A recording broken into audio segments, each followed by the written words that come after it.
गणित कक्षा 3 के लिए अध्याय 1 दोहराना। इस वीडियो में हम दोहराना से संबंधित कुछ नए गणित देखेंगे। इससे पहले के वीडियो में हम इस पाठ से संबंधित बहुत सारे गणित के वीडियो बना चुके हैं। उन्हें आप देखकर इस अध्याय दोहराना के बारे में अच्छे से जानकारी प्राप्त कर सकते हैं। तो चलिए शुरू करते हैं। देखिए यहाँ पर क्या कहा गया है, इस सारणी की सम संख्याओं पर घेरा बनाओ। और गोल घेरा बना हुआ है, गोल घेरा बनाना है। देखिए एक टेबल बना हुआ है और इस टेबल के अंदर में बहुत सारे संख्याएं लिखे हुए हैं और इन संख्याओं में से कुछ संख्याएं सम संख्याएं हैं जिसमें गोल घेरा बना हुआ है। तो देख लीजिए बहुत सारी संख्याओं में गोल घेरा लगा हुआ है। तो ये जितने भी संख्याओं में गोल घेरे लगे हुए हैं ये सभी संख्याएं सम संख्याएं हैं। तो ये सभी संख्याएं जो जिसमें गोल घेरे लगे हुए हैं ये सम संख्याएं कैसे हुए हैं, कैसे पता करेंगे। चलिए पहले सम संख्या के बारे में जान लेते हैं। देखिए यहाँ पर लिखा है सम संख्या बराबर 0, 2, 4, 6, 8। ये सभी संख्याएं सम संख्याएं हैं और जिस संख्या के इकाई में 0, 2, 4, 6, 8 आएगा वे सभी संख्याएं सम संख्याएं होंगी।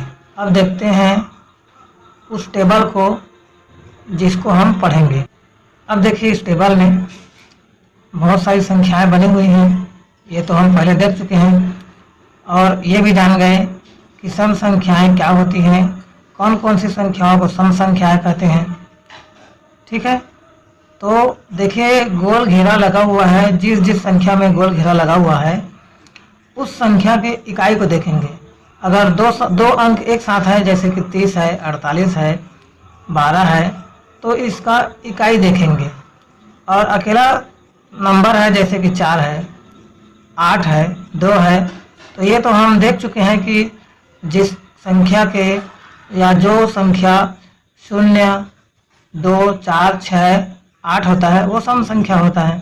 तो ये 2 सम संख्या है, 4 सम संख्या है, 8 सम संख्या है, 6 सम संख्या है। ठीक, अब जो 2 अंकों वाली संख्या है उसे देखते हैं, बल्कि उसके इकाई अंक को देखेंगे। देखिए 12 का इकाई अंक 2 है और 2 क्या है, सम संख्या है, अतः 12 भी सम संख्या हुआ। इसी प्रकार से 30 का इकाई देखिए 0 है तो 30 भी सम संख्या है। 48 का इकाई देखिए 8 है, 8 सम संख्या है तो 48 भी सम संख्या है। अब देखिए 50 का इकाई 0 है मतलब ये भी सम संख्या है। 32 का इकाई 2 है मतलब ये भी सम संख्या है। 18 का इकाई 8 है और 8 सम संख्या है अतः 18 भी सम संख्या है। 44 का इकाई देखिए 4 सम संख्या है तो 44 भी सम संख्या हुआ।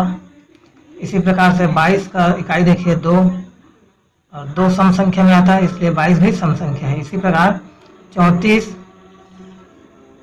10, 24, 26, 20, 38, 40, 42, 36, 16, 46, 14, 28 ये सभी संख्याएं सम संख्याएं हैं, क्योंकि इन सभी संख्याओं की इकाई में या तो 0 है या 2 है या 4 है या 6 है या 8 है।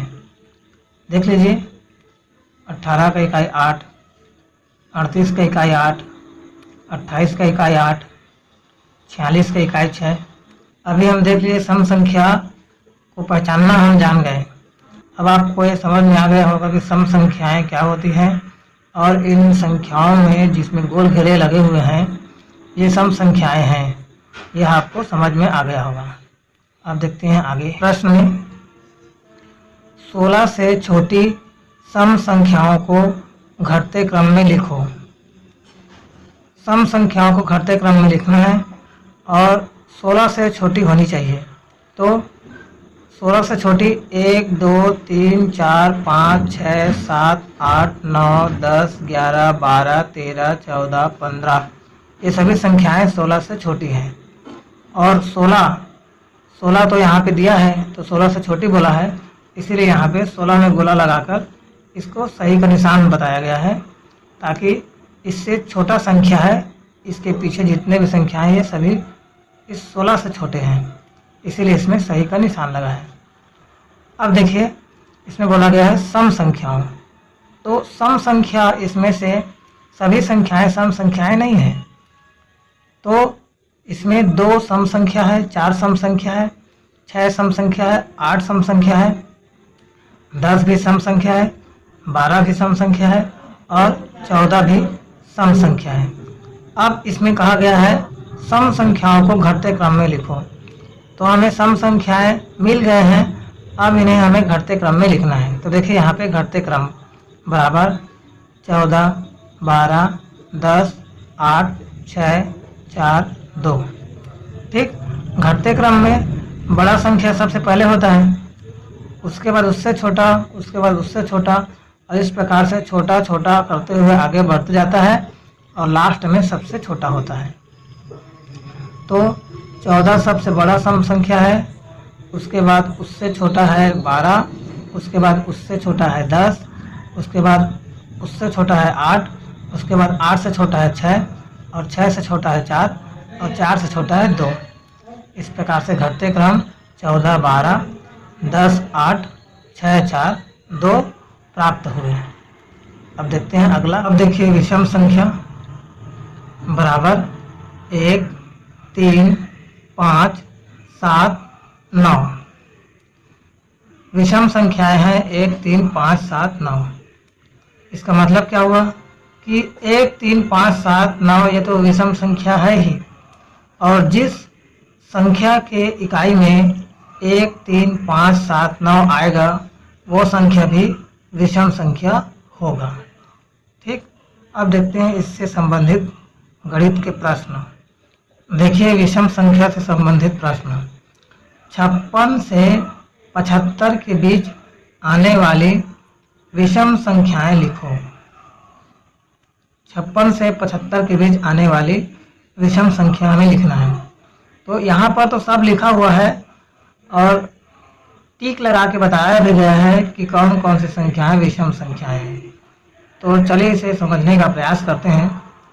56 से 75 के बीच बोला है, तो 56 से लेकर के 75 तक का पूरा संख्या लिख दिया गया है। देख लीजिए 56, 57, 58, 59, 60, 61, 62, 63, 64, 65, 66, 67, 68, 69, 70, 71, 72, 73, 74 और 75। तो यहाँ पर बोला गया है 56 से 75, तो 56 में गोला लगाया गया है और 75 में गोला लगाया गया है। इसका मतलब ये हुआ कि 56 और 75 को नहीं गिनना है। अब ये 56 और 75 के बीच में जितना भी संख्याएं आए हैं, इन सभी संख्याओं में जो विषम संख्याएं हैं उन्हें हमें पता करना है। तो देखिए यहाँ पे जिसमें सही का टिक लगा हुआ है वे सभी संख्याएं विषम संख्याएं हैं। तो 57, 59, 61, 63, 65, 67, 69, 71, 73 ये सभी संख्याएं विषम संख्याएं हैं। क्यों है? क्योंकि देखिए इसकी इकाई में 7 है, 9 है, 1 है, 3 है, 5 है, 7, 9, 1, 3 और 1, 3, 5, 7, 9 ये सभी संख्याएं विषम संख्याएं होती हैं, इसलिए ये सभी संख्याएं विषम संख्याएं हैं। ठीक, अब देखते हैं अगला प्रश्न। अब देखिए अगला प्रश्न, 15 से छोटी विषम संख्याओं को घटते क्रम में लिखो। तो 15 से छोटी विषम संख्याओं अर्थात 1 से लेकर के 15 से छोटी 14 तक संख्या लिखना है। देखिए यहाँ पे लिखा हुआ है 1, 2, 3, 4, 5, 6, 7, 8, 9, 10, 11, 12, 13, 14, 15। 15 से छोटी बोला है इसलिए 15 में गोला लगा हुआ है और 15 में टिक लगा है, ताकि ये पता चले कि जो ये संख्याएं हैं ये 15 से छोटी संख्याएं हैं, तो 15 को निशान लगा बताया गया है कि 15 को हमें नहीं गिनना है, 15 से छोटी संख्याओं को ही देखना है और इनके बारे में ही हमें जानना है। तो देखिए 1 में गोला लगा है, 3 में गोला लगा है, 5, 7, 9, 11, 13 इसमें गोला लगा हुआ है। तो ये संख्याएं जिसमें गोला लगा हुआ है ये सभी संख्याएं विषम संख्याएं हैं, क्योंकि 1, 3, 5, 7, 9 विषम संख्याएं होती हैं और 11 का इकाई 1 है, 13 का इकाई 3 है, तो ये 11 और 13 भी विषम संख्याएं हैं। तो अब यहाँ पर पता चल गया कि विषम संख्याएं 15 से छोटी विषम संख्याएं हैं 13, 11, 9, 7, 5, 3, 1। अब इसे घटते क्रम में लिखना है, तो घटते क्रम में वही करना है कि सबसे बड़े संख्या को पहले लिखना है। तो सबसे बड़ी विषम संख्या है 13, उसके बाद उससे छोटा संख्या है 11, उसके बाद 11 से छोटा है 9, 9 से छोटा है 7, 7 से छोटा है 5, 5 से छोटा है 3, 3 से छोटा है 1। तो घटते क्रम में हो जाएगा, विषम संख्याओं का घटते क्रम हो जाएगा 13, 11, 9, 7, 5, 3, 1। आज के इस वीडियो में इतना ही। धन्यवाद।